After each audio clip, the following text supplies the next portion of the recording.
that's exactly how the people involved in the study feel as well. We're long overdue to be talking about the elephant in the room, which Yes. is some people do have some problems with the COVID vaccine.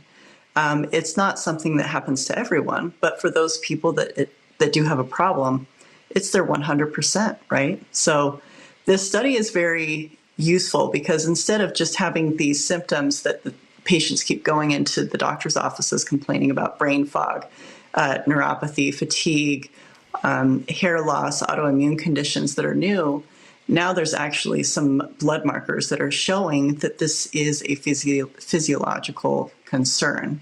One of the most important findings of the study is that your immune system is changed so much so just after vaccination that you have a higher occurrence of reactivating latent viruses like EBV, also known as mono. Also, people are suffering from what is called T cell exhaustion. T cell exhaustion also happens from long COVID as well, but in this case, it's a concern because this is not something that should be happening after vaccination. T cells are used for cancer fighting. And the third finding that was found was that the spike protein, instead of remaining in the arm, in the deltoid, and being removed from the body within a matter of 2 to 5 days, they have found that in some people, the spike protein remains circulating in the body for up to 700 days. So again, a lot of people being told when they go to the doctor because they don't feel well after this or they believe they've had a vaccine injury, were told that this was all in their head. And so this study is really important, not just for the medical community, but for those people who have been told that what was happening to them was imaginary. You mentioned the T cell drop.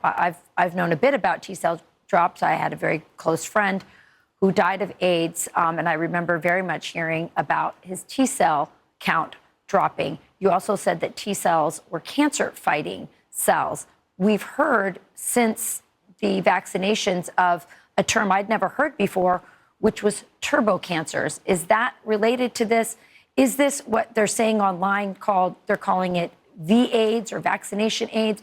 Can you clear that part of it up for us?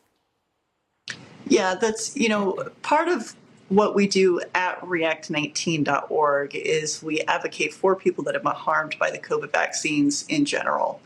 And because of this, we've been able to amass 36,000 people that have been harmed by the COVID vaccines, which leads us to have a little bit of an inside advantage of what actually is going on with the vaccines. There certainly is a rise in the rate of cancers, especially in young people. Whether that has to be yet established that it's coming from vaccination or if it's coming from the spike protein itself from the virus still has to be established.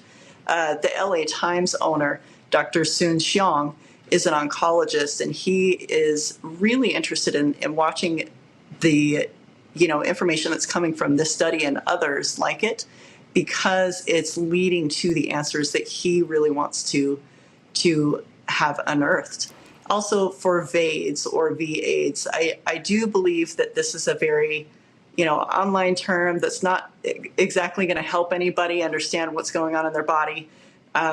This study really is just preliminary. It's showing that there are some alterations to the immune system that can happen.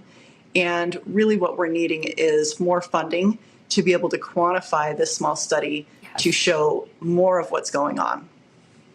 Yeah, no question about it. By the way, that LA Times owner oncologist says he's seeing cancers in children that were just unheard of prior to 2020 and the vaccine coming out. So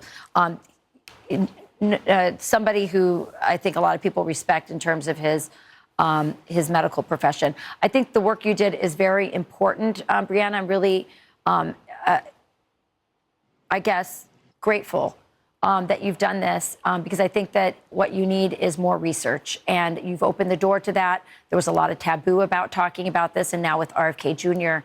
At HHS, hopefully there will be some support for studies and to continue looking at this. Thank you so much for joining us and for giving us more insight into your work. It's fascinating. Thanks so much for having me. Of course.